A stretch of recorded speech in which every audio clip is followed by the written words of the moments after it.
Okay, we're going to get started in a quick second. We're just going to wait on one or two members here, and then we're going to get going for our first bill hearings of the day of the year. So let's hold on for another one or two senators, okay?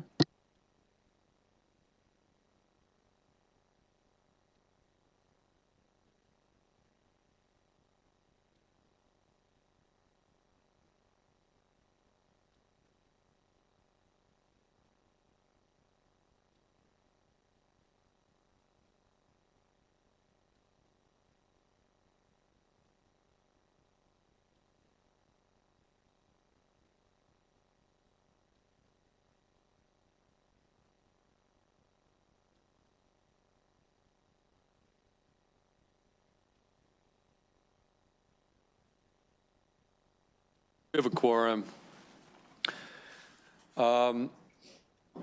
Here, just one quick thing.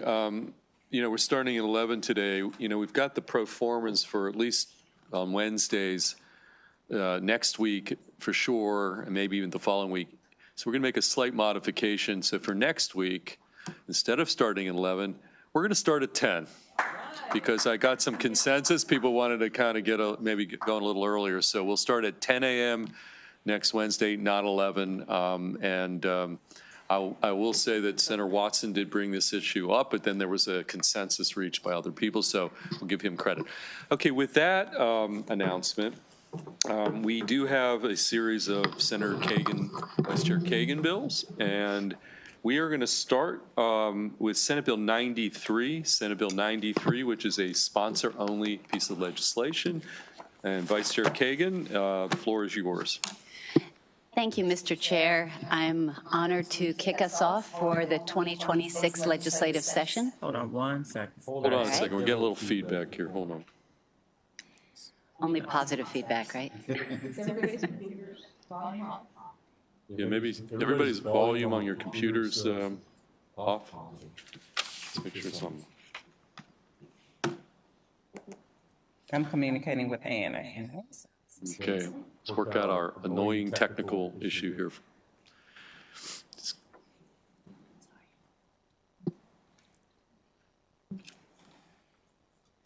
Work it out on Bill 1 of the session rather than Bill 400, so this is good. She's on her way.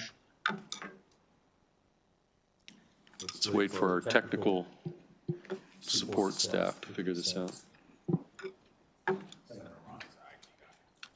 Yes, Senator Watson, if you have any solutions, feel free.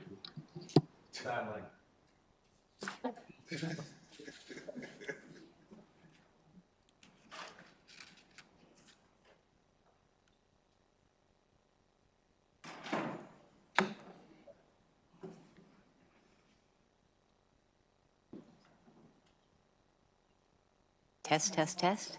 You try it again. Test. Nope. Say test 1, 2, 3. I tried. No good.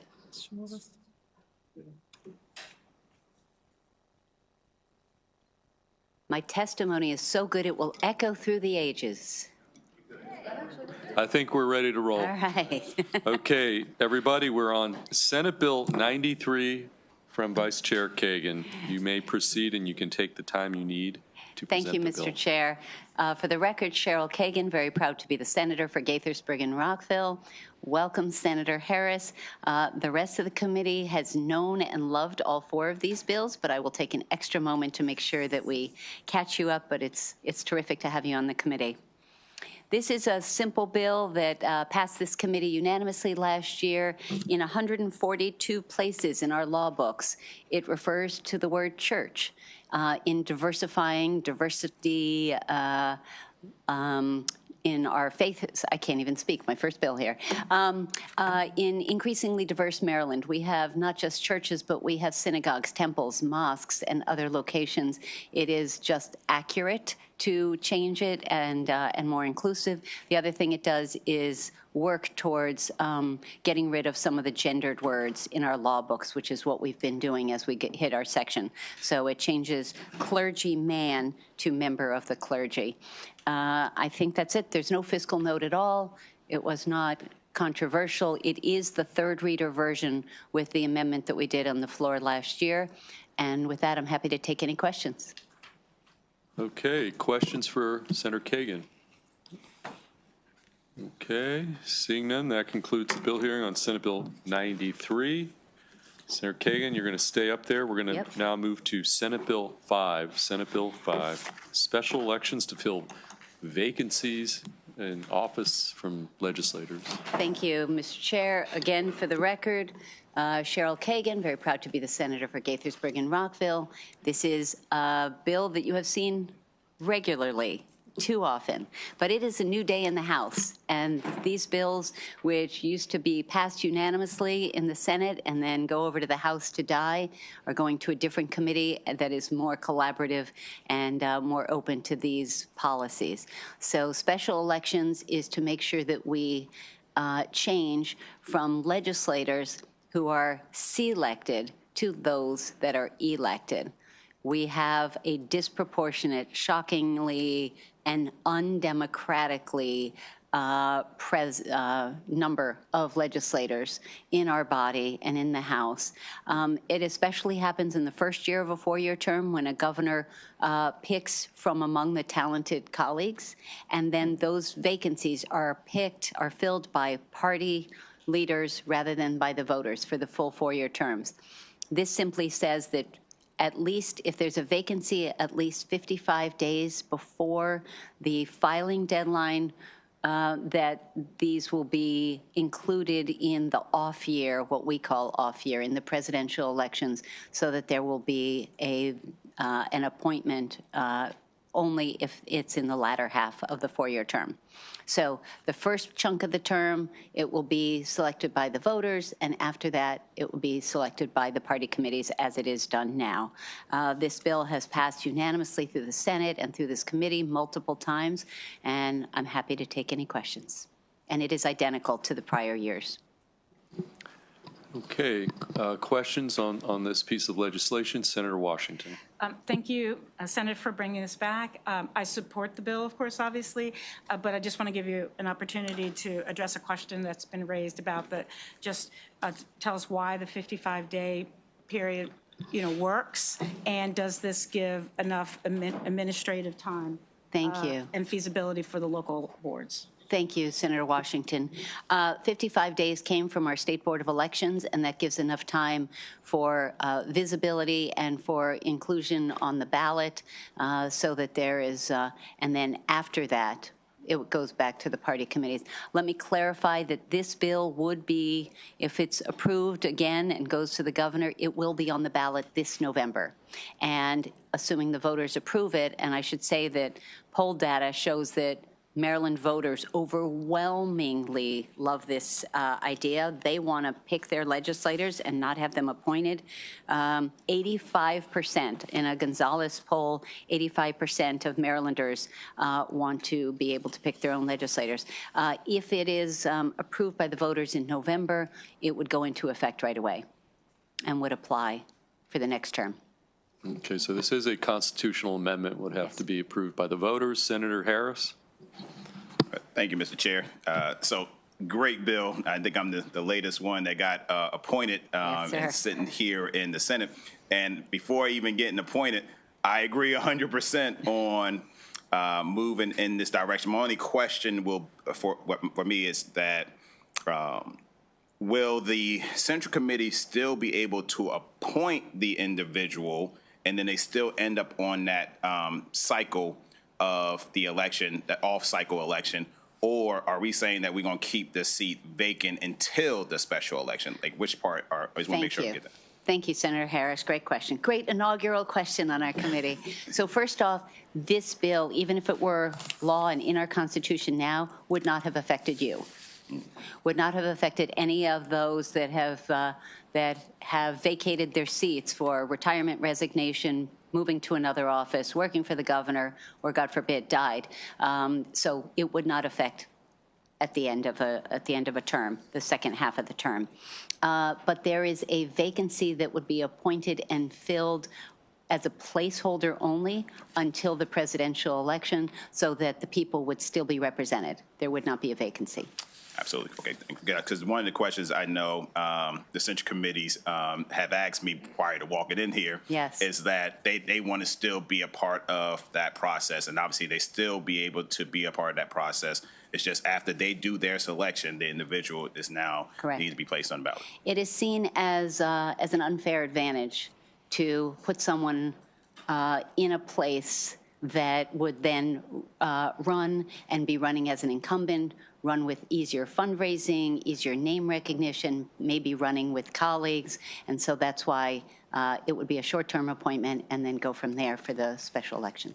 Appreciate that. Thank you. Thanks for the question. And there'd be no cost because this is an election that would happen concurrent with the presidential election. So this would just be adding that to the ballot. Okay, just to clarify, just this, I don't recall this from the last year. Okay, so if you're appointed in year one, get appointed by Wes Moore, you vacate, you get, that appointee is not allowed to run in that midterm? They're not qualified to run? Or I don't recall this issue being That discussed. has never come up before. Well, this issue, you can use the word placeholder, which Yeah. suggests an inherent, unfair advantage and all Sure. that. I don't recall that being. Let me pull the language for you. Stacy, do you have the language right there? Because if not, I can pull it and circle back. Well, because that might raise some constitutional issues, saying that because you've been appointed, you're now Sure. not permitted to be on the Right. midterm ballot. I don't believe that. Well, we'll check with council here. Yep. Great. Okay, so council says it does not prohibit the appointee from putting, From even running. with that incumbency advantage, whatever, they can still take a shot on the ballot in the midterm. Okay, just to clarify. Okay, any additional questions for Senator Kagan? Okay, seeing none, that concludes the bill hearing on Senate Bill 5. We're going to next move back to Senator Kagan on Senate Bill 29. It's amazing how rusty after 9 months away from this stuff. This bill is back for the fourth time. It passed unanimously last year, and it requires that ballot language, the ballot questions that voters are being asked to decide on be put in simplified language. Too often, it's jargon, it's redundant, it's passive language, it's redundant, it's confusing, and there are, it was a little shocking to find that in 2022, 400,000 more people voted in the race for governor than cast a ballot on one of the ballot questions. If they're confused, they don't want to vote, quote, wrong, and so they just skip it. And that's not what we want. So the contrast between, and Senator Harris, I'm going to read this for your benefit and also for anyone watching at home, and I read it fast. In 2022, bless you, in 2022, question number 2, quote, adds to the eligibility requirements to serve as a senator or delegate to the Maryland General Assembly by requiring a person to have maintained a primary place of abode in the district that the person has been chosen to represent. Under current law, a person must have resided in the district to which the person has been elected for at least 6 months immediately preceding the date of the person's election, or if the district has been established for less than 6 months prior to the date of election, as long as the district has been established. The new law requires, beginning January 1, 2024, a person must have both resided in and maintained a primary place of abode in the district for the same time periods as under current law. Holy cripes. Who's going to, A, read that, and B, understand what it says? Now here, in contrast, also in 2022, it said, do you favor the legalization of the use of cannabis by an individual who is at least 21 years of age on or after July 1, 2023 in the state of Maryland? Everyone understood that. So whether they were for it or against it, they were clear what they were voting on. So that's what we want to do, and this bill will make sure that has happened. There are 23 other states that have plain language laws, and they are red, blue, and purple, and this bill is exactly the same as the one we passed unanimously last year. Happy to take any questions. Okay, questions? Okay, seeing none, that concludes the bill hearing on Senate Bill 29, which brings us to the final Senator Kagan bill, Senate Bill 65. Thank you, Mr. Chair. Once again, I am still Cheryl Kagan and still very proud to be the senator for Gaithersburg and Rockville. Senator Harris, you're going to hear that a few times, just so you know. This is another bill that has come through the Senate unanimously. It passed unanimously in 2023, 24, and 25. It passed unanimously out of EEE last year, and this is about exploratory campaign committees. So if someone's thinking about running for governor, they have an exploratory committee.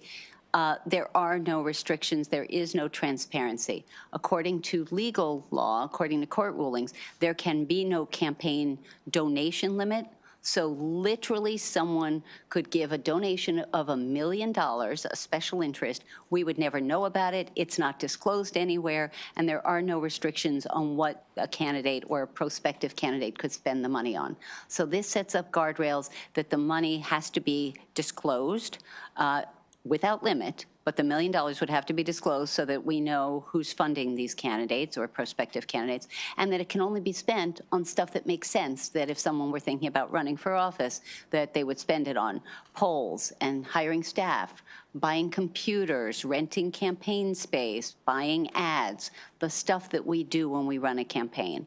And then it also indicates what happens if they decide not to run, how they disclose, how they dispose of the money, and move forward. So again, this has passed unanimously, and I'm happy to take any questions. Okay, Senator Watson.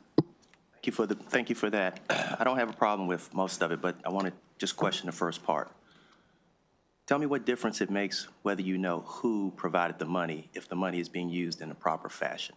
Great question. So as you know, we all today, or by tonight, are disclosing our own campaign reports.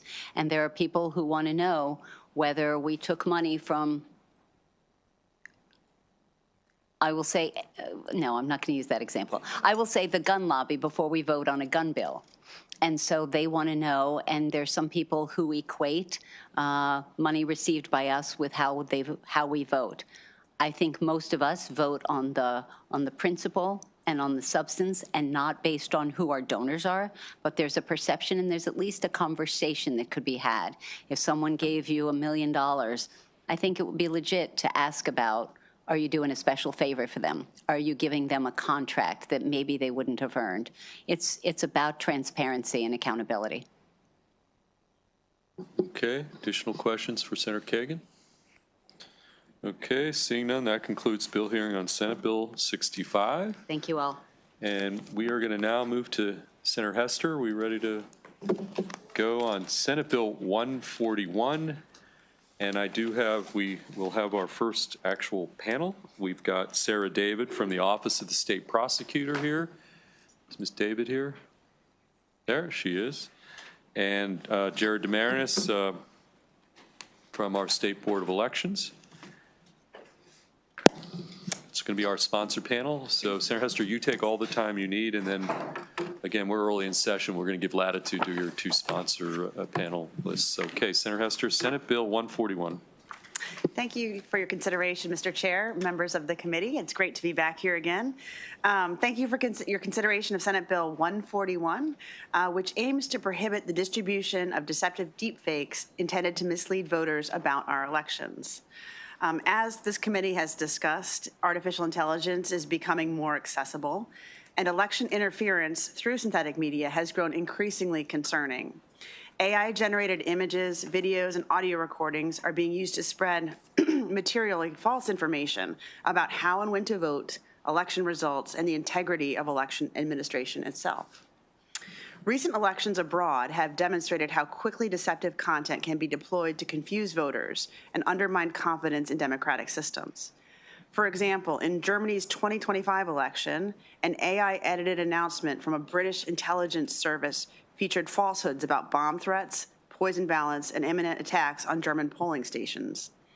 In another incident in May of 2025 in Buenos Aires, city elections saw the release of 2 deepfakes hours before the polls opened. This content falsely claimed that a political candidate had withdrawn from the race. So luckily, we haven't seen this yet here in the United States, but next year is a very big election. States across the country are responding. We had a bill similar to this next year where I cited the fact that nearly 30 states have enacted laws addressing deceptive election deepfakes. These include Texas, New Mexico, Oregon, each taking different approaches to curbing the election-related misinformation while respecting constitutional limits. And when I look across these bills, I'd like to classify them into three large buckets. There are about 16 states that are prohibiting and criminalizing the use of deepfakes themselves. About 19 states require some kind of disclosure, and 21 provide injunctive relief to stop the publication of the deceptive deepfakes. And so last year, when the committee heard Senate Bill 361, the bill wound up passing out of this committee, and then it passed out of the House, but it was in two different forms. We then went to conference committee, and just hours before sine die, we didn't quite get across the finish line. So we took the opportunity this year. I worked with Delegate Feldmark in the House and our Administrator, Jared Demarinis, to rework the bill language to make sure that both the Senate and the House were clear very early on. And what emerged from the conference committee to make sure that this year's bill really rests on firmer constitutional footing. And so what does this year's bill do? Senate Bill 141 takes a targeted and constitutionally grounded approach. Rather than regulating the speech of the candidates, this bill focuses narrowly on materially false information about the election process itself, how to register, how to vote, how ballots are counted, and how elections are administered. Concerns related to candidate deepfakes are intentionally addressed in a separate bill, which is SB 8, going to JPR, which will be heard in the Senate Judicial Proceedings Committee. And that focuses on the role of impersonating someone, which we are calling identity theft. So this clear division ensures that SB 141, which you're hearing today, remains focused on protecting voters and election administration while standing on that firmer constitutional ground. So specifically, the bill prohibits a person from knowingly disseminating a deepfake that produces materially false information if that person has the intent to impede, influence, or prevent a voter's decision to cast a ballot or attempt to do so, misrepresent facts related to voter registration, voting methods, election results, electoral processes, or other duties of an election official, or induce or attempt to induce another individual to sign or not sign a petition for a question to appear on a ballot. And so this bill also requires the State Board of Elections to correct election misinformation and to seek injunctions to remove election-related misinformation or disinformation from online platforms. To safeguard the First Amendment protections, the bill includes clear carve-outs for satire and parody, as well as for broadcast and print media, where appropriate disclosures are provided. So, in summary, unlike last year's version, which classified deceptive deepfakes as a form of voting fraud, this bill defines them as election misinformation or disinformation, and this change reflects our work with the stakeholders in the House to more precisely tailor the bill and reduce the risk of constitutional challenge.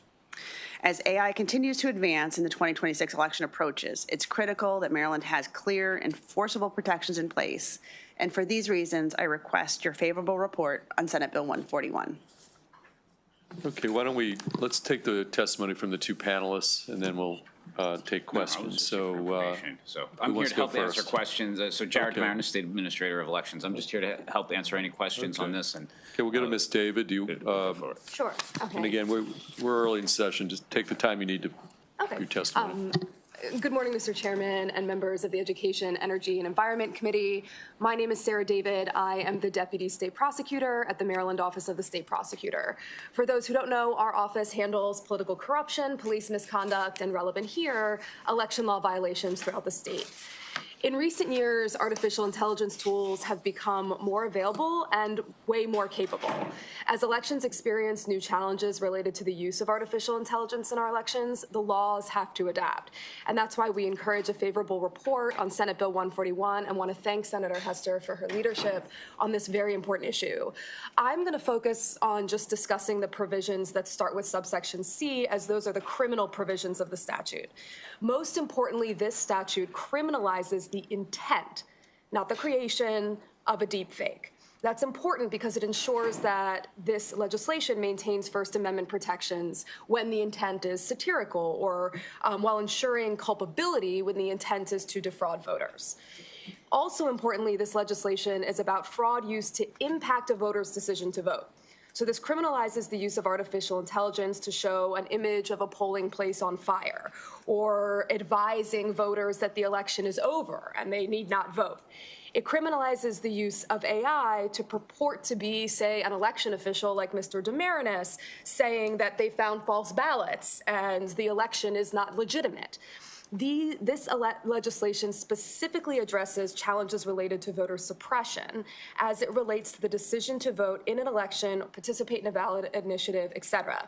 It's not about the decision to vote for or against, as Senator Hester alluded to, a specific candidate. So Maryland does actually have a history of this. In 2011, our office prosecuted a campaign operative who orchestrated a robocall into African-American communities, advising them that the election was over and that the Democratic candidate for governor had already won the race. This was done by robocall. But imagine how much more damning this type of behavior would be with the use of artificial intelligence, where there would be images, videos, announcing perhaps a candidate conceding the race and that the race is over. So we encourage a favorable report. We think that this is a very important tool in ensuring that we can enforce our laws against this type of behavior in Maryland. Thank you. Okay, thank you. And Mr. Maris here for questions. Okay, we'll open it up. Any questions from the committee? Looking, Senator Washington, you look like you're about to push the button. Yes. Okay, Senator Washington. Thank you, and thank you, Senator Hester, for this bill. It's great. So there's some subjectivity here. So I just wondered if you could share, if the administrator could share sort of what the process would be and what standards you would use to decide when to intervene or when to seek. Would this be complaint driven? Would you be scanning? How would it work? So at one point here, thank you for the question, Senator. It talks about credible reports that come in, right? So at one point there would be some investigation as to it, as to the scope, I guess the breadth of the viralness of the deepfake as well, to help combat it, and by limiting it just to these fields, right, it's the subjectivity is kind of, off. So it's very easy to say election day, the general election day is November 3rd. And if the deep fake starts saying general election day is November 4th or November 5th, there is no subjectivity there. It's just, I would go in there, there's a credible report of misinformation. As the state prosecutor's office mentioned here, they talked about deep fakes possibly being used for voter suppression tactics, right? Like, I could see it saying like a video of like ICE agents at a facility going, look, there's ICE just as a suppression tactic there, at which point there is no objectivity because I can call the election judge there and say, is there police presence? Is there? Nope. Okay. Then we can go out and remove that and correct the record. One of the bigger things here is about the correcting of the record here and allowing us the ability to go after and trying to, because everything costs money there, go after the bad actors for reimbursement as well on that front there. So, it gives us the tools necessary to seek an immediate subpoena and injunction and to correct the record, because there's two different elements here. And when we were crafting this, and with the senator, there's the before part and then there's the after part. The state prosecutor deals with the after part because, but I try to deal with the before part because the before part impacts the election. And that's something that you can never undo. It's not like we're going to redo the election. So the quicker that I can react to dis and misinformation, then I can help voters feel more empowered. Because if a voter doesn't go vote, it's not like we're going to say, 3 weeks later going, hey, the ones that were impacted by this, this AI deepfake, now you can come and vote, right? Like it doesn't work like that. So that's why it's almost like a bifurcated type of enforcement idea here, which is there's me going after the initial part and then the state prosecutor going after the bad actors post-election because they're going to build a case and bring it in front of the court. The electorate as a whole represented by the state. In other words, Yes. the process, so the harm, rather than sort of individual, having to provide individual evidence of the impact. I think this would be the Yeah, so Senator, attorney, I'll just, yeah. if I can just sort of supplement what Mr. Damaris is alluding to in sort of this bifurcated aspect, because I think that they are, as you're alluding to, very different analyses. So the first analysis is related to what is an injunctive relief, stopping the misinformation. All that Mr. Damaris' office is doing at that point is establishing that the information is false and uses artificial intelligence, right? And that's what Mr. Damaris is alluding to. If there are not, in fact, ICE agents in front of that polling place, and we also have wonderful resources here in Maryland through MCAC of officers that can identify when something is a deep fake. When we have those things, then Mr. Damaris can say, we're going to stop distributing this, which is really, really important, regardless of who made it. Right? Regardless of who made it, it's false, and it's going to result in voter suppression. That's a civil analysis. That's an injunctive analysis. That's just to stop the dissemination.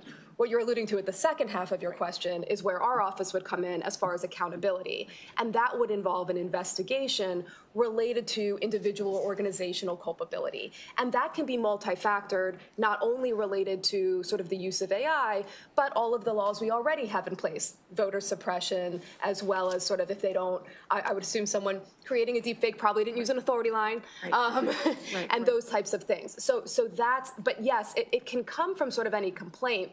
But just to sort of clarify the point, it's not somebody just generally complaining about, you know, what, as Senator Hester was alluding to, the candidate-based complaints we sort of were navigating last year. We put those in an identity fraud bill somewhere else. So it's not going to be, you know, someone complaining, you know, candidate X did this to me. This is going to be about voter suppression. I hope that helps. So it does, and I'm just clarifying. So if you're seeking, I think you can assess a fine, or are there financial consequences for someone who is found to be culpable in producing this deep fake? So Is there are two different, there are two different fines. Or I guess, is it civil or is it criminal, or is it civil and there's a, you know, there's a harm to the state as a whole, and so you're going after them for that? Right, so under Are you showing C3, individual level harms? if you look on, that's on page 3, by the way, C3, that's where I can seek damages and court costs Yes. for my civil action. Yes. Because at one point, the idea of how to correct a record is something that is fluid, because, right, I can post something, I can go on the social media platforms, but my reach is not the same reach as the deep fake, right? I might have to go in there and promote it. I might have to go in and try to seek different ways of getting to reach the voters to undo the damage. And that costs money. And so my thing would then to be seeking court costs and then also any additional costs relevant for me to correct the record in a civil action against the bad actor. So that's where I come in for that, because I'm not trying to be punitive on that front. I just want to make sure voters vote. And this is where it's a little bit different, right? Yeah, My goal, my mission is to make sure the voters vote and to correct the misinformation. Ms. David, on the other hand, she's going to go after the bad actors for criminal intent, and that's a different analysis later on. So that's why it's almost like the before and after, right? I care about making sure the voters get to the polls with the correct information and being informed, and without any sort of undue influence or suppression tactics. Whereas if it occurs, my mission then is to make sure that they get that information so they can still go to the polls. She will go after them, go after the bad actors to try to suppress it later on and build a different case. I get that. And Mr. Chair, just a final one, because we're not JPR, and so it's good, we're in the procedural part, it is sort of a question about this notion in number C, or section C, page 4, a person may not knowingly or with reckless disregard, use, or disseminate. And that seems to be saying, yeah, so what is that exactly? Because there's a section where it's saying it doesn't apply to certain people, but I guess there's this concept of knowingly or with reckless disregard. If you could explain that to us. Yes, so that has to do with sort of what language that we've had to use in what are generally what I would call digital or technological bills that are related to crimes, because there is, there's the person that created it, which could be anywhere, which could be someone abroad. And there's sort of a lot of different facets of like the knowing creation. Mm-hmm. The distribution, though, is something that we also want to make sure to truncate and punish. And so if I, with reckless disregard, essentially, without doing anything to check it or without having any knowledge of its veracity, share it on a prevalent platform, and this is sort of where we can hold accountable. So I'll come back to the 2011 case where there was a campaign operative, right, who did that robocall that went out. That would be sort of, when we're looking at who to hold accountable, there could be a reckless disregard element for other people that shared that element, even if they weren't the person that created the call. And so we want to make sure that we're encapsulating that. I'll also just note sort of this bifurcation of injunction and criminal intent exists sort of in our sextortion, revenge porn, and sort of our other digital criminal and civil spaces because of both things, right? We're trying to make sure that we give people the tools to stop it, and then we also hold people accountable, but that just takes a much longer time. And one, Senator, too, it also prevents the whack-a-mole type of approach, too, to this. So let's just say, like, the first time I go out there, I just correct the record and go after an actor. But they didn't do with disregard or something like that. They were just going after that. I correct the record. If that person then pops up again, then they are already known, and then it builds a bigger case for knowingly or reckless disregard at that point there. So, yeah. All right, thank you. No problem. Okay, do we got additional questions for Senator? We've got Vice Chair Kagan. Thank you, Mr. Chair. Senator Hester, thank you for your ongoing.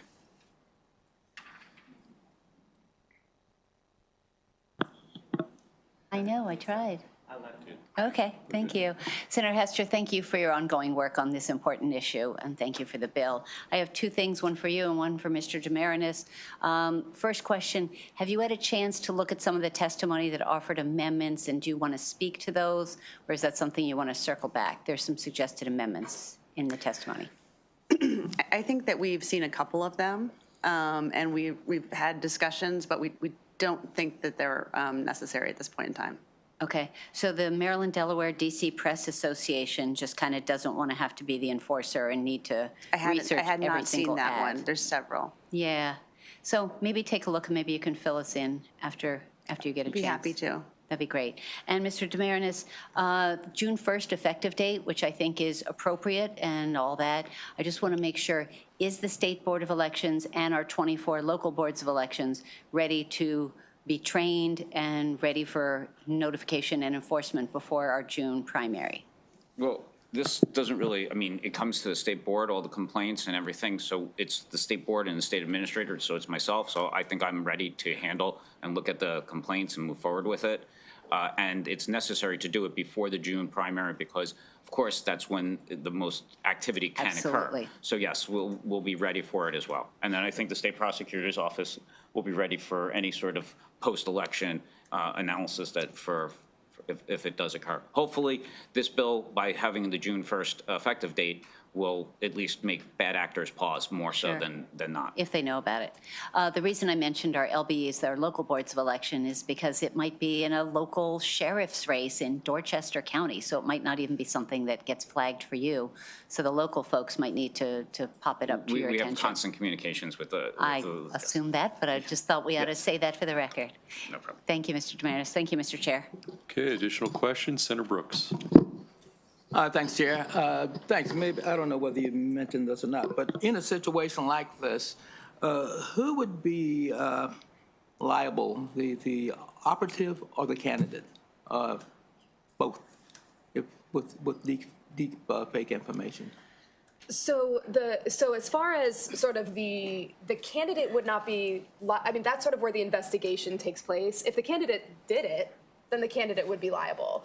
But if the candidate had no knowledge of it, or if it was done by an organization completely separate from the candidate, then the candidate would not have any culpability. So you'd still have to, it would still come back to the general sort of election law knowledge of if somebody does something completely without your knowledge, and we see this with candidates all the time, that people do things on their behalf without their knowledge or, you know, all those types of things, then it would not be an issue for the candidate. And again, the 2011 case was related to, you know, the voter suppression was linked to a certain campaign, but it need not be, right? You know, it could be something just very general. It could be something that's not linked to a specific race or a specific campaign. It could just be trying to undermine an election generally. And so we want to just make sure that we find out, you know, who's organizationally responsible, and then obviously if there's individual culpability as well. Okay, yeah, because I see this as, you know, it could be the gift and the curse. You could have someone running against you and then get an opportunity to do something, and then yeah, so, all right. That's why we investigate as thoroughly as we do. And that's why we've actually done the bill. It's a really good point, because that's why we've done the bill this way. Because we have to have a thorough investigation. You can't just jump to sort of criminal charges, especially on these cases that require forensic digital evidence, right? But to Mr. Damaris's point, he needs to stop it right away. So it doesn't matter who made it. Right. So that's why we've done it this way, to make sure that we're getting it right on the back end when it comes to criminal charges, which is really, really important, and to make sure we stop it on the front end, which is also really important. All right, thanks. Thanks, Chair. Okay, Senator Harris. Thank you, Mr. Chair. So first of all, great bill. I love the bill. So my question would be the end part of it. So after the election is over, right, and we have these different deep fakes, are we providing a report to the state? Because obviously this is great for being offensive, ensuring that we stop it in its tracks. But I'm looking at the lessons learned from anything that took place during that election process for the deep fake. Like, how are we learning from what actually took place so that we can actually probably prevent it in the future? So are we providing a report at the end, or is it already being done from a more from a, not just an election point of view, but from our Attorney General's office and folks like that? Like, are we providing that particular report to the public? So what I'll note that's very important about our office is that we actually never, as a matter of policy, we don't issue public statements on cases where there are no charges. And that's really important, because we want to never be weaponized in a corruption space or in any of those things. So we would not be publishing a report of cases that are not prosecuted. However, if the State Board of Elections wanted to sort of aggregate complaints and things like that, we always sort of do these lessons learned, and that's one of the really important parts of us working together. I'll give her a little shout out wave. Brittany Dunklow is our election law prosecutor over here, and she's in consistent sort of, they meet every single week to sort of make sure that we're working together and sharing best practices. We could always brainstorm on sort of what could be released, but we do want to make sure that we're protecting anonymity, because people can make complaints about anybody, and they're true and they're not true, and we don't want to be in the habit of advertising those types of things. Absolutely. I live in the public space, so if there's a complaint that comes in or anything like that, most likely it'll be in the public space. And if a deep fake does, I would say, materialize at one point here, since my job is to do outreach on it, it will be more in the public space than anything else, right? Like, if I'm correcting the record, you're going to see, like, there's this activity going on. So best practices, and I always do end of the year reports and everything. So yes, perfect. Okay, additional questions? Okay, thank you to this panel, to Senator Hester. We do have one additional witness, Rebecca Snyder from the MD-DC Press. Is she here, Ms. Snyder? Going once, twice, three times? I don't see Rebecca here. Okay. Yeah, okay. That concludes bill hearing on Senate Bill 141. Next, move to Senate Bill 197. We've got, is Secretary Flora here? There she is. And Charles Boyd from Maryland Department of Planning. And we're on Senate Bill 197. Welcome, Madam Secretary. And take the time you need to present Senate Bill 197. Thank you, and hello, Chair Feldman, Vice Chair Kagan, all the members, and welcome, Senator Harris. It's great to be back in front of you all again and starting out the session. And so for the record, my name is Rebecca Flora. I am the Secretary of Planning, Secretary for the Maryland Department of Planning, and excited to be starting the 4th session.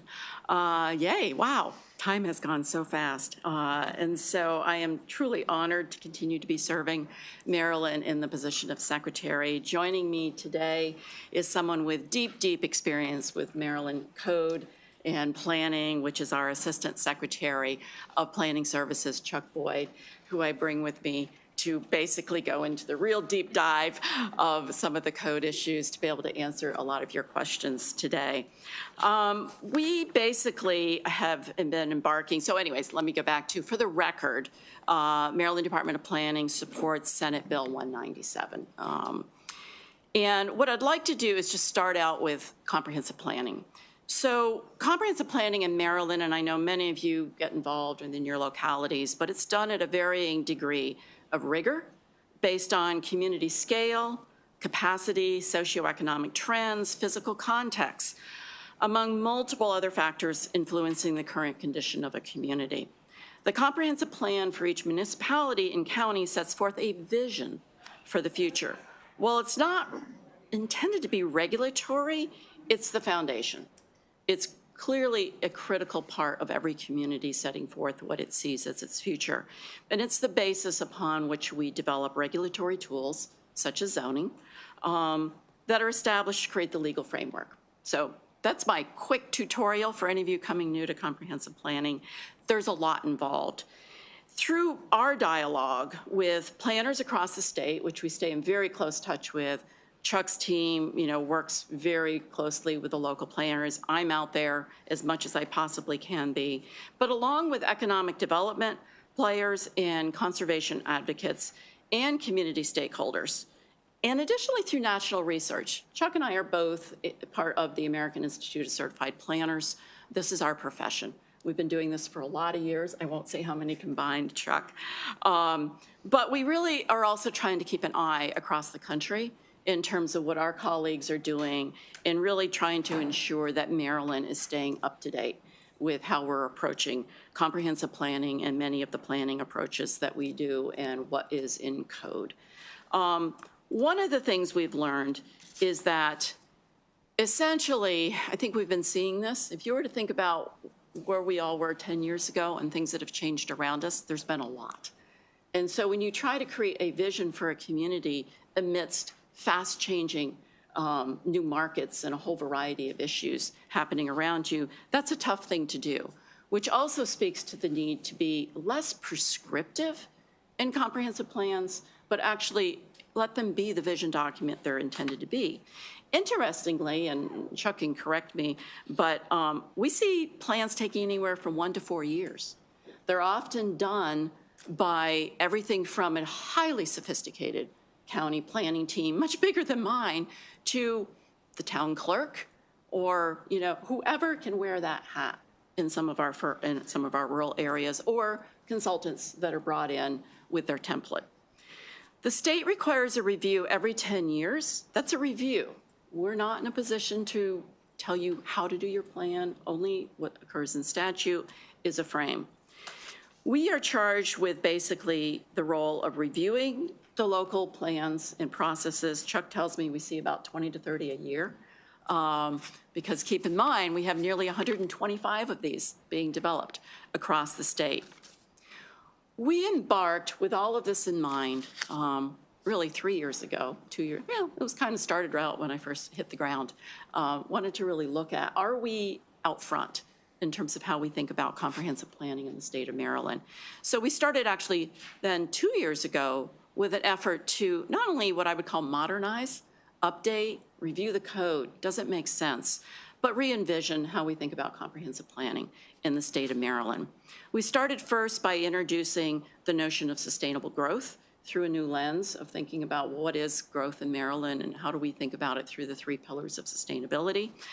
Last year, with your help and support, we were able to witness the Sustainable Growth Principles as our new framework that became law. We passed out ahead of time. Something we're very proud to share across Maryland, which are, you'll see the actual codified intent statements on the back. This is our little crib sheet. The 8 principles that were approved and are now part of code. And most importantly, I want to point to the little preamble, because it was something I know Senator Hester and others worked with us on, ensuring that we instilled also the notion of the community's role in this process as being very, very important part of that. So this last year, with your support, we were able to essentially include in the code.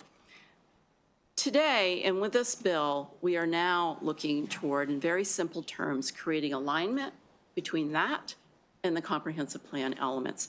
It's really messy right now. I will tell you that, and let me tell you why. Through this lens and this new framework, which is updated to include the issues that are really facing Maryland today that we need to be aware of in comprehensive planning, we have essentially created a 2-part process. We're going about this incrementally. So the 62-page document on my last count is messy. I'll put it right out there.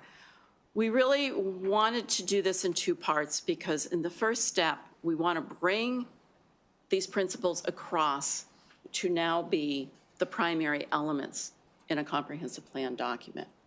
We did not feel it would be appropriate right now, without letting that settle, before we then look at all the elements and determine, are they saying the right thing? We're leaving them alone.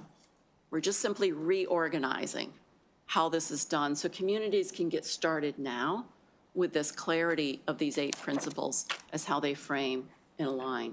The other thing we're doing is that in the code, there's a different set of requirements for charter versus non-charter counties. We're saying, well, wait a minute, let's simplify with 8, and let's just make it all the same. So it just takes away a lot of the confusion when people are trying to figure out, well, where am I? Where do I fit in? And try to create this unified, simplified, updated approach to what we're doing. So right now it looks messy because we didn't try to do the whole lift this year. This has been a journey. It's something that, we're taking it step by step so we can bring people along with us as we move forward with this. And I will say you don't, at this stage probably have all of the letters that you will be receiving. We've been in deep discussions with MACO, for instance, who generally support what we're doing. They will probably have a couple of amendments we've been in discussions with and we have absolutely no issue with. We've also been in touch with builders associations. They get it. They understand where we're headed with this approach to how we think about sustainable growth in Maryland, and you'll be seeing, I'm sure, letters from them also. So our proposal is about unifying, alignment, updating, creating a simplification that we won't get all the way through this year, but we hope to be back in front of you next year with the next step in that process to get us to a better place in Maryland. I think those are the main things. I mean, there's a few things in the bill. We are expanding access to data. Clearly fundamental in any community's ability to develop their comprehensive plan is to really understand from a data standpoint their existing conditions, the trends, the projections, having access to a broader range of data that's at the state that we can be making access to. There's also a sister bill that you don't have yet, but it's about talk to us early in the process. That's over at the House right now. We want to be as engaged as possible. We want to be helpful, and we feel like we're in a better position to do that.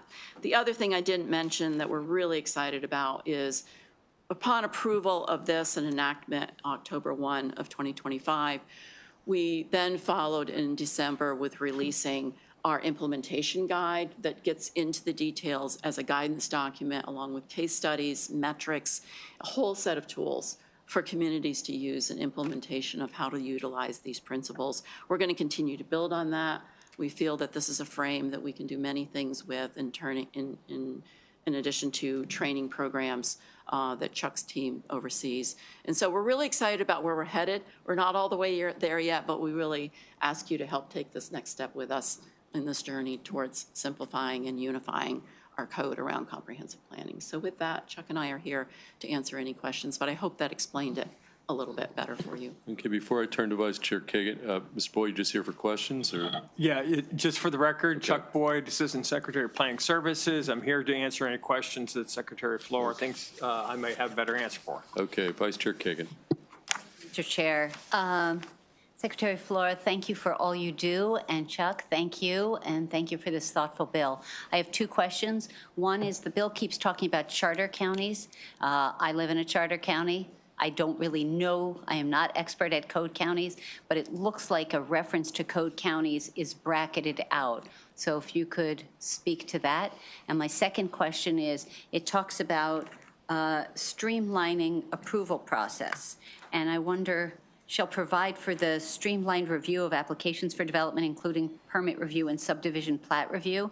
And I think that's a great thing to talk about and show that Maryland is business friendly and that we want to grow, expand, and bring jobs and housing and all that. Who decides what's streamlined enough and whether some county is dragging its feet and others are expediting more effectively? Yes, great questions. And I'm going to let Chuck take the one on the charter counties, and then I will respond to the one on the streamlining. Well, I'll try to do both, and you can answer. Actually, go ahead. So it's charter counties are not required under the law to send their plans to the Department of Planning for a 60-day review.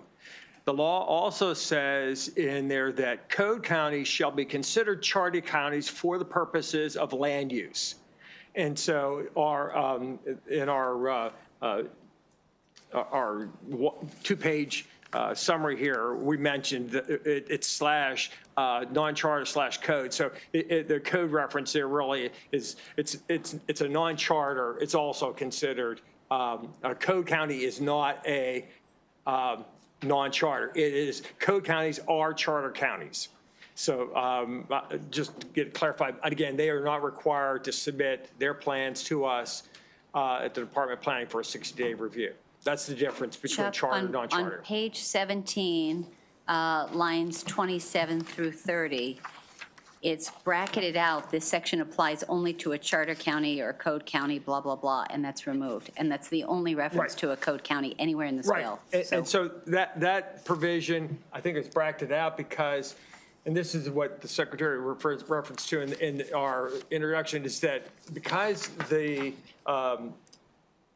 land use article has the charter counties in Title I and the non-charter municipal in Title III, there are slightly different variations of things. Okay. In title, in the area of the title element, that's required for the non-charter. And so I think that was why we tried to also address everything exactly the same so that we get the charter and the non-charter. And that's, and your provision about the language about streamlining is an example that we took the exact language that was in the current code and just moved it in a different location. So the wording is exactly the same as it was before. Okay, so just to put it in really basic language for us here, fundamentally, these requirements, if we pass this bill, will apply to all 24 jurisdictions. Correct. That's all. That's the intent. The same thing for everyone. Perfect. That wasn't exactly clear, so thank you for clarifying. I know, I apologize. Appreciate it. No, Madam Secretary. Confusing. It's why we're trying to approach this in a more unified. We will get to simplicity. I love it. There yet. Thank you so much. Thank you, Mr. Chair. Okay. Well, Let me just, I just want to respond to your other point about the permitting. We're not there. We're on a journey. And so, as I think you're aware, I chair the governor's permitting council that was initiated a year ago. And that is looking at state permitting processes first. But at the same time, we are beginning to really understand, I would use the word, better what's happening across the state, because there's so much variability around local jurisdictions. And so at this point, we're seeking to understand. And we do have 4 seats on that are local representatives that's helping us with that process. We also have an upcoming webinar on Friday to just really, rather than painting a broad brush that every locality has different, let's understand it better first. And that's the path we're on. We do believe through the simplification of the foundational documents, that's a part of that journey to just make it simpler right from the get-go. Okay, we're going to go to Senator Carrozza, and then we'll go to Senator Washington. Senator Carrozza. Thank you, Mr. Chair, and Secretary Fleur, welcome, and Mr. Boyd. You touched on this in your testimony, but I just wanted to flesh it out a little bit. I understand that MML has not, Maryland Municipal League has not taken a position on the legislation, and that you are working with MACO, the counties. Specifically, looking at the testimony of the Maryland Building Industry Association and the Association for Commercial Real Estate, NAIOP, it looks like there's some concerns. The Building Industry Association actually states that their industry is concerned that the counties will not have the capacity to implement the changes this bill brings. So obviously, in your testimony today, you've recognized that there are some concerns. Can you clarify or expand on what issues you're working through with MACO and the building industry? Yes, absolutely. I actually just had a call with them this week. It was very positive. I think at this point, they're trying to understand the bill. It is a lot to understand. And so the call earlier this week, I think they wanted to leave open the door for possible amendments, but for the most part now, they understand where we're headed on this. So we have not heard any specific concerns, and that's based on the call I just had, I think it was on Tuesday, and then we have another presentation, one with NAIOP next week. Generally, we're in pretty active discussions with both groups and with MML, actually.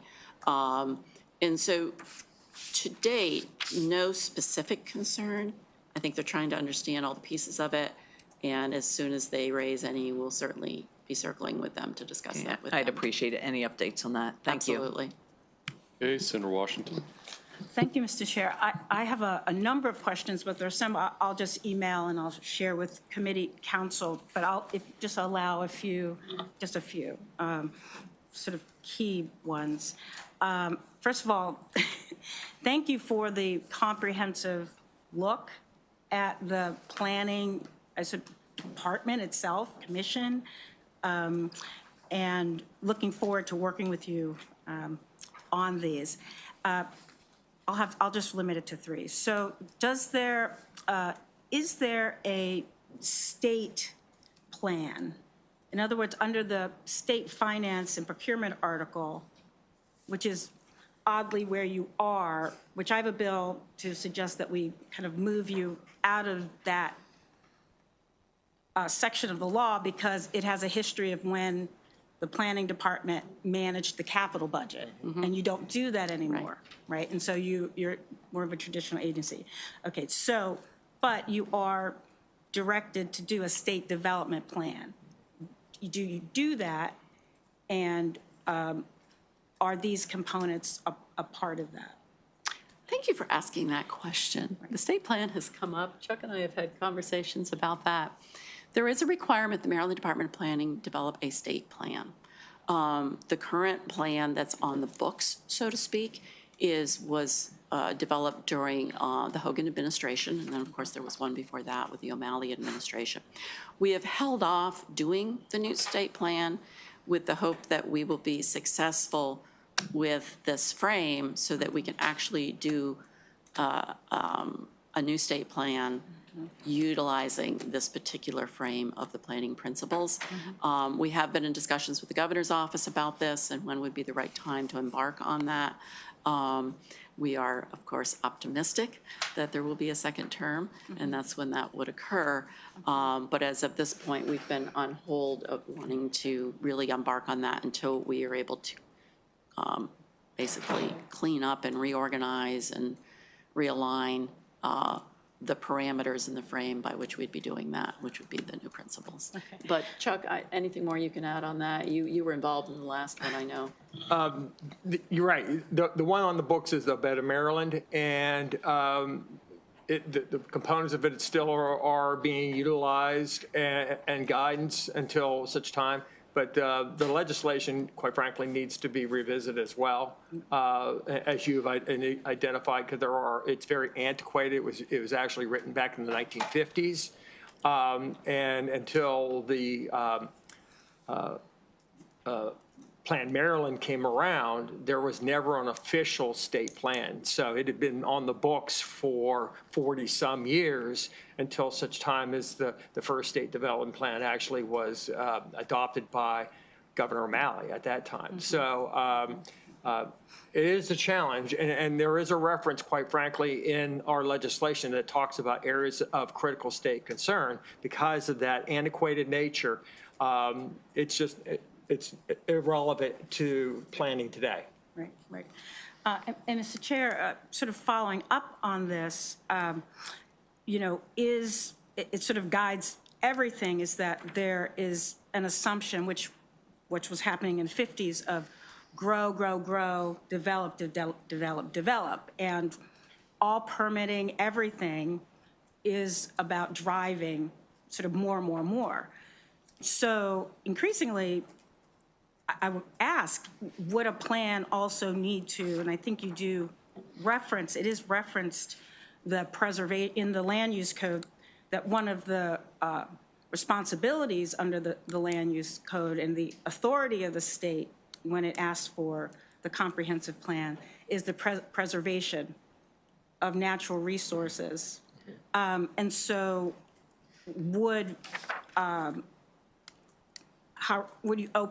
that, when you look at the economics of preservation, in other words, we now know that there's economics in preservation as much as there is building another, well, maybe not another shopping mall, but, you know, building some housing or whatever.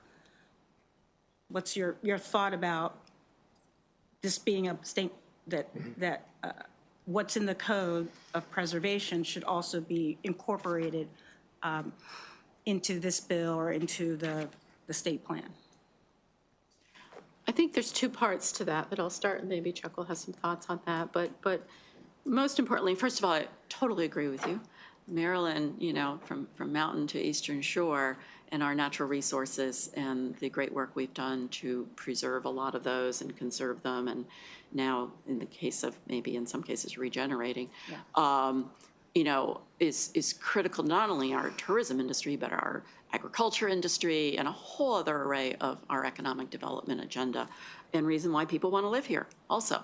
And so we see that as a fundamental component of why we've shifted to this sustainable growth frame using the 3 pillars of sustainability, which do balance the notion of economic development and growth with our environmental, you know, I think stewardship requirements, along with our societal needs in terms of, you know, the intent of sustainability.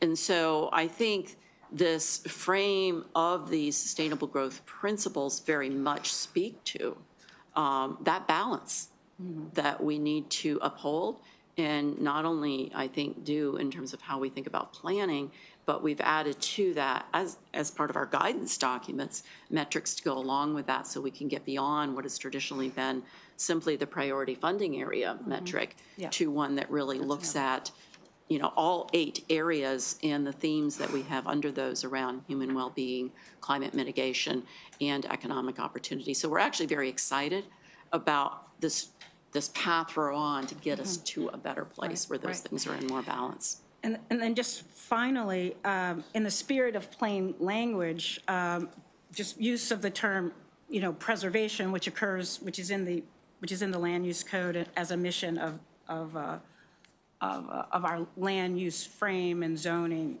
is probably something we should too. But the bill repeatedly says that local plans must be informed by state data and planning principles.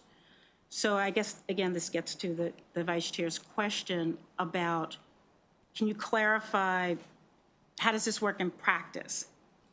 The bill doesn't require that the plans be consistent with those principles and data sets. That must have been a decision, because we have other plans and principles, that other parts of the code that talks about that zoning, that the zoning authority that the state gives to locals requires that certain things be consistent with, and there's a set of things. So I just wondered. Yeah, let me start, and Chuck may be able to weigh in on this, but First of all, our goal, we all want thriving communities. Our goal is to simplify the code, create better alignment, more unification. So let's keep that in mind. I think the other part of that is to be less prescriptive. I think it's really important that we not overly reach at the state level and the code level in terms of how prescriptive we are with local plans. By setting a frame, we're basically saying, these are really important things for you to consider. How you go about doing that should allow for some local, basically, consideration of what in the context of their community. So that is another important part of where we are trying to head, and also keeping in mind the fast-changing world around us. Yeah. If we're overly prescriptive in code in things like a planning vision type document, we get stuck. And the world changes, and it's hard to pivot and change with it. So that's why we are moving more towards this approach of guidance materials where we can keep helping localities move forward with the current best practices, current case studies, examples, rather than saying, you must do this. Mm-hmm. We know it's not a one-size-fits-all state. And so create the frame that everyone can work with, and then allow less, prescriptive approach in terms of how people then move this forward in their plans. Thank you. Thank you, Mr. Chair and committee. I'll send the other questions. Appreciate it. Look forward to dialoguing on this 67-page document. Okay, any additional questions for our panel? Senator Watson. Hi, real quickly, and pardon if you've already mentioned this. So I represent Prince George's County, and our goal, just like the state's goal, is to do everything we can for economic development in a fast and efficient way, recognizing that Maryland is perceived as one of the most overregulated places, mm-hmm. right? And I heard you mention a time frame, not quite remembering what it was in reference to, mm-hmm. but 60 days for you to do something. Mm-hmm. So that something is, plans are submitted to you and you have 60 days to review. Is that more time than usual or less time than usual? I'm going to answer your question, I promise, but I want to put it in the context of another bill that we've introduced. Right. That it does have a House assignment right now, and that is to basically start at the beginning of a comp plan process. We're all basically, handcuffed right now because the code basically says that review doesn't start until you're at the end of your process. Mm-hmm. And you have 60 days, state, to check the boxes and make sure that you've put everything in there that the state would like you to have in there. That doesn't really help. And so we are also, another piece of what we're doing is saying, hey, work with us at the beginning, mm-hmm. and let's get off on the right foot. Let's make sure you've got all the resources you need. You've got up-to-date information, data, et cetera. The 60-day review, I think, and Chuck can answer this better, we coordinate all of the state agencies that are involved in that review and get to it. We basically, I believe, Chuck, that process is going to be actually much easier if the other bill passes that we're moving forward and we start at the beginning, because there'll be less to offer because we'll have already had that conversation at the beginning of the process and stay engaged. But Chuck, I know your team is deeply in this. I think you're asking, is that 60-day too much, not enough? Well, the other bill you're referring to, that's going to be moving forward. That's not going to be retroactive, right? Sure. Right. So anything in progress mm-hmm. after it reaches a certain point in development would not be impacted. Right. Yeah, we would never move the bar on someone. Just so you know where I'm coming from, because I sent a copy of the bill to Prince George's County mm-hmm. Folks to take a look to see if there are any impacts. But mm-hmm. everybody now knows we're looking at the sphere coming to Prince George's County. We have issues with Six Flags, and we're already in planning what to do once the commanders leave. Mm-hmm. And speed is of the essence mm-hmm. to us to really build that vibrant community around it. And I have a lot of developers who always complain about the impediments mm-hmm. to do business in Prince George's mm-hmm. County, and I didn't want to see another one yet mm-hmm. coming from the state that impacts that further. So you're saying this puts a common standard in place, but gives us more flexibility. I think what I heard you say, removes the shackles. So we should be able to execute faster. Is that a fair statement? Yes, and short answer, yes. But I also want to clarify, this is related to the comprehensive plan for a community, which only comes for large review every 10 years. Okay. This would not affect, for instance, your local permitting type processes, right? It's Thank you very so much. different. Okay. Exactly.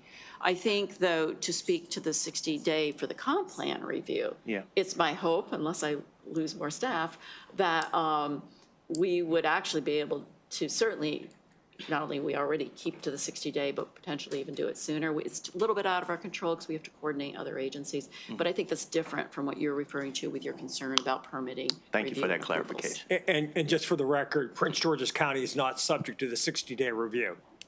Because they're a charter county for the comp plans. Right. Yeah. Okay, any additional questions for Madam Secretary or Mr. Boyd? Okay, seeing none, that concludes bill hearing on Senate Bill 197, which brings us to our final bill of the day. Thank you for your time. Thank you, Madam Secretary. Jeff Tosi from the Maryland Environmental Service on Senate Bill 228. Mr. Tosi, welcome. And you take the time you need to present Senate Bill 228. All right. Well, Jeff Tosi, representing the Maryland Environmental Service. Happy to be here. We have our only departmental bill of the session before you today, and there are 3 provisions to this bill that we're bringing forward for your consideration. The first is related to our small procurement threshold. In, I think, 2023, the state had increased its small procurement threshold up to $100,000. Ours was not included in that legislation. We have a separate procurement statute in our authorizing statute, so we're kind of exempt from Division 2 of state finance procurement article.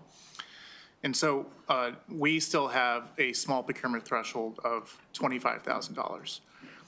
Just for scale, increasing the threshold from 25 to 50, which is what this bill proposes, would only impact about 3% of our total dollar amount, but the volume of procurements that it would impact is about 26%. So, you know, the total dollar amount is not impacted too much, but it definitely would result in efficiencies for our organization in terms of moving procurements along quicker during those procurement processes. The second part of the bill deals with the board treasurer. So our statute has a governing body, a board of directors. The board of directors has 2, or I should say 3 statutory officers, a board chair, a board secretary, and a board treasurer. Currently, the board secretary can delegate those responsibilities for which it is statutorily responsible for to the board clerk. The board treasurer can only delegate one of the listed responsibilities to the deputy treasurer, which is basically the MES CFO. So for all those items that the board treasurer is responsible for in statute, which is maintaining an accurate accounting system, dispersing revenues, things like that, the board treasurer can only delegate the disbursement of monies to the deputy treasurer. We're asking to expand the scope of those, the authority of the board treasurer to delegate to the CFO of MES those additional responsibilities that they're responsible for. And ultimately, the board is responsible for, overseeing the agency anyway, so it all comes back to the board. It's just a question of whether or not we're expecting the board treasurer to maintain an accurate accounting system for MES, which is kind of a relic of the way that MES's prior governing statute used to operate when we had members, employees of MES who are actually on the board, which is no longer the case after the MES Reform Act of 2021. And then the third item deals with a very limited issue, which is MES is authorized by statute to establish service districts. We only have one currently, and it's in Harford County, the Darlington community in Harford County. Those are systems where we own the system and we have to charge rates for the users or the customers. And so when we want to either establish a service district or we want to change the rates, the way our statute is constructed right now, we have to advertise in a newspaper of general circulation. We have to, there's a very prescriptive language in the statute regarding the font, the size of the font, where things have to be bolded. And so we looked at this and we are requesting permission to utilize more modern methods of communicating to us, to customers of this particular community when we need to adjust the rates. And so we keep in the law the need to advertise in a newspaper general circulation. But we, for instance, we allow ourselves to advertise in the legal notices section where currently the law doesn't allow us to do that. So we keep that requirement in place with some tweaks, but we also grant, or if approved, we would grant ourselves the ability to utilize email, to post on our website, to go direct mail, other forms of communication to those residents. And those are the three provisions, and of course, happy to answer any questions. Okay, we'll take questions. We'll start with Senator Gallion, then Senator Carrozza, and Senator Washington. Senator Gallion? Thank you, Mr. Chair. Thank you for your testimony. A few questions. Sure. So the delegation of treasurer authority to this deputy treasurer. Yes. Is there any concern that could lead to any kind of errors or mismanagement, especially in light of, we've heard in the news a lot, different departments having issues with audits and stuff like that. Is there a concern that could maybe lead to more errors or mismanagement? From our perspective, no. We still have the requirement to bring any procurement above $25,000 to the board of directors for either notification or approval. So those still go to the board. This is really about the technical nature of accounting for the revenues that are received and how that mechanically is processed. As I said, prior to the MES Reform Act, the CFO was generally the board treasurer. But with the MES Reform Act, MES employees are no longer on the board. We have a board treasurer in place, but this language is kind of left over from that Reform Act. And it doesn't really make sense to have the board, if you think of any corporate board, you have a treasurer of the board, but the treasurer isn't, physically receiving money and depositing money and then dispersing money when we're paying contractors. It's more of like an oversight. It's not like a manual technical kind of function, right? Okay. That's what we're trying to solve with this. Okay. And then just a quick question on the public comment portion of the bill. Sure. What is like the minimum notice duration? Like how will that work with the public comment? Will it be expanded or be more limited? What's the change actually with that? So we brought this concept up. I spoke with on the House side, Chair Corman, and he suggested that I speak with a couple of delegates on the other side who have journalism experience. So originally we were looking to utilize 2 or 3 of the methods listed in what we drafted, but they, Delegate Healy specifically, requested that we keep the requirement to advertise in a newspaper general circulation in place. So that will be, one method that we have to use. And then the other methods that are listed in the bill that are new would be options for us. So we could direct mail, we could collect emails and notify individuals over emails, but we would still need to advertise in a newspaper general circulation for 2 consecutive, I think it's two consecutive weeks. Okay, so one follow-up, if I may, Mr. Chair. Mm-hmm. So like what the public comment period, like what would the public comment portion look like? So, if somebody receives notification in a newspaper or whatever, and they want to comment, like how much time is available for that and where does it actually go and who sees that and how, if you could just run me through that. I don't think that I could respond back to you. Okay. I don't think there's a there's nothing in statute that says we have to allow for a certain period of time for public comment, at least that I'm aware of at the moment.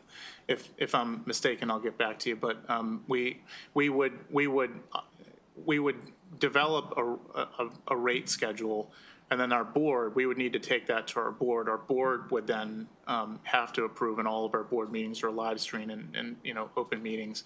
So there are, I think, multiple opportunities for residents to comment. One would be, they could submit comments to us directly. Another is they could participate in the board meeting.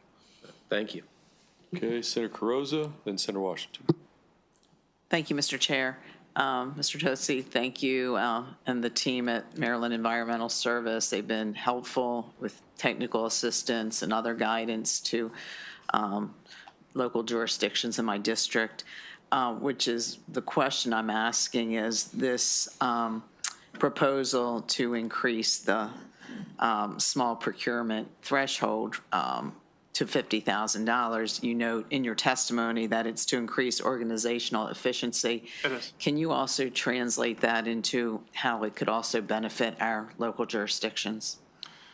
Well, we operate facilities on behalf of local jurisdictions in the state, and at times we need to respond to emergencies or we need to procure goods and services.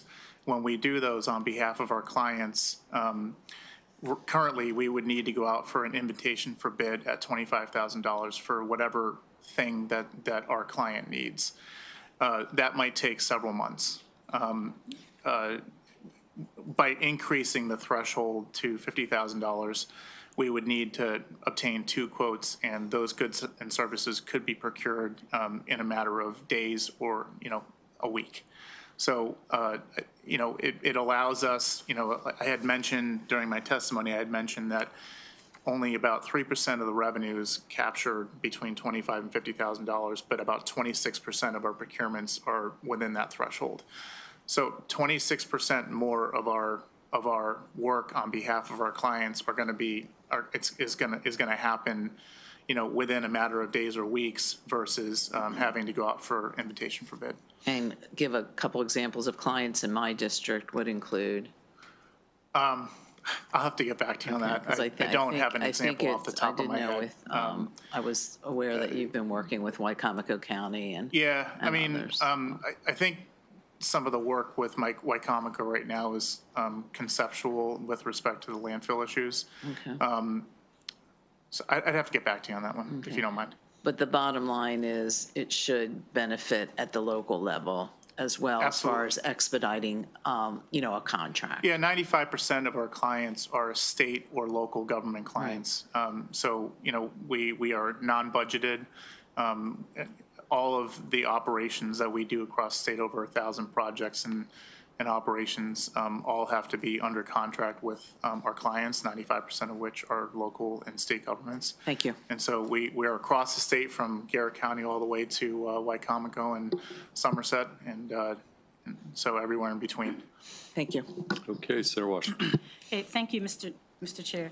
So just in response to Senator Gallions, there was a scandal under Hogan administration with, unfortunately, he's passed away since now, the Secretary Roy Rath, where he was accused of fraudulently obtaining more than nearly $300,000. So the Reform Act was addressing a lot of these concerns, correct? Yeah, the Reform Act, if the question is what did the Reform Act do? No, it's just helping to say that there was a reason why there's these changes, and there's a, is there a governance? The Reform Act, so yeah. previously we had a 9-member board of directors. 4 of the members of our board of directors were employees of MES, voting members. Right. Overseeing the agency were employees of it. And the board chair was also the executive director of the agency overseeing the agency. So there were reforms put in place, and the governance model was completely changed so that we have a 7-member voting board. And the executive director is on the board, but as a non-voting member. And we no longer have employees who are overseeing themselves in a governance policy, in a governance manner.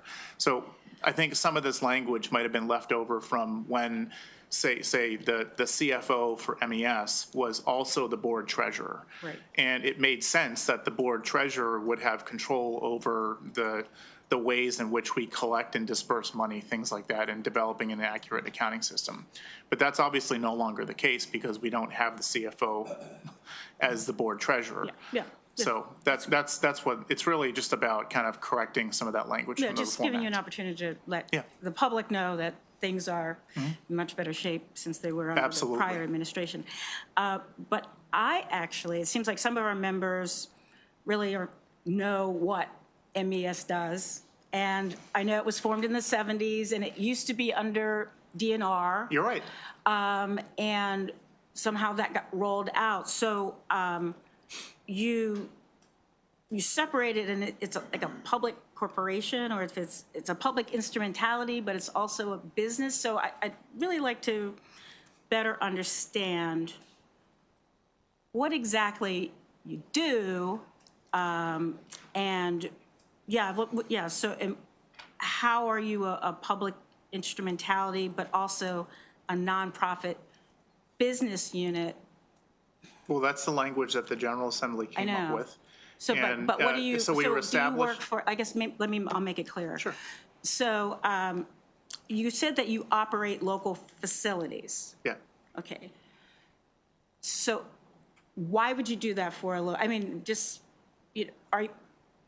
who needed this, and why is MES employed or contracted to run solid waste, provide water, wastewater?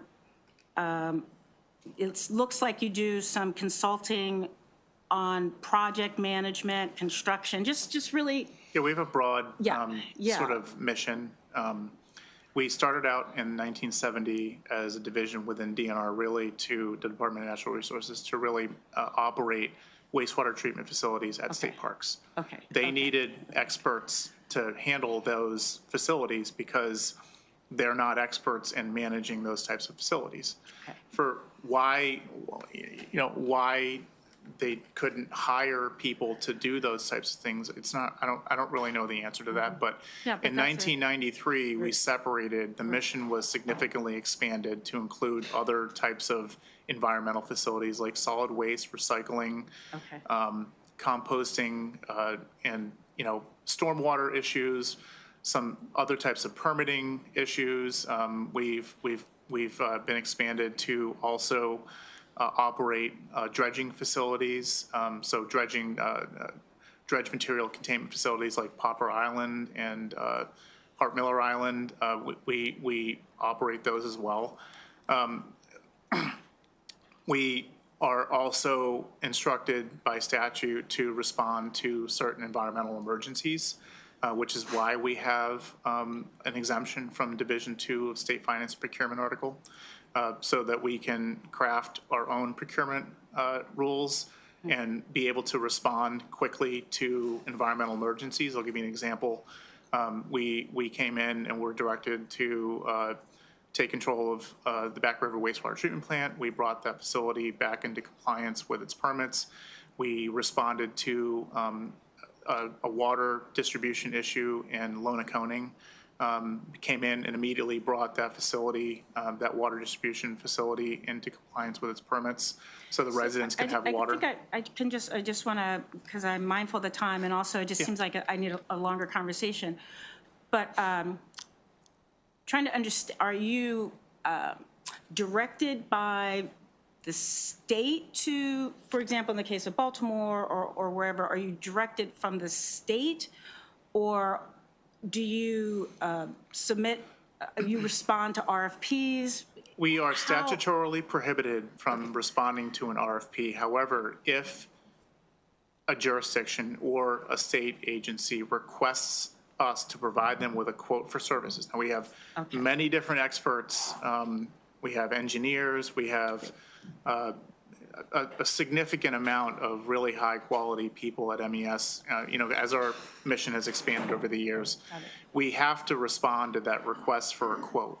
So we don't have the intention to compete with the private sector on these projects and operations, but we are an alternative for local governments or the state to come in and assist with certain environmental issues. That helps a lot. Thank you. Yeah. Thank you, Mr. Chair. And we can come in and give you like a more Oh, yes, in-depth yes, we will. 101. Yes. And we'll be I'd like happy to do that. understand. Yeah. Because I'm just curious, if I could just say, the relationship with DNR and MDE and stormwater restoration, there's just a lot, and then we have agencies set that that up. don't have engineers on hand, and it seems like maybe they could be utilizing your services, so I appreciate. Yeah, we'll set that up. We'll give you a Thank good you. 101. Thanks. Thank you. Yep, one final. Last question. It's really not a question. You mentioned the Darlington facility. Yes. So real quickly, two things. I just kind of wanted to thank you for the partnerships you've had with, there's a wonderful group there. The Noxious Committee, I'm on the Noxious Weed Committee for Harford County. And the spray trucks housed there, and they work in conjunction, work together. And the other thing, they have a great program there, is ag plastic recycling program that I utilize. It's keeping a bunch of plastics out of the landfill. It's getting recycled. So since I'm supposed to ask a question, would you like to see those partnerships continue? Absolutely. Okay. We are happy to do that. Thank you. Why we're here. Okay, on that note, that concludes bill hearing on Senate Bill 228 and concludes our bill hearings for Thank you the very day. Enjoy the rest of your afternoon.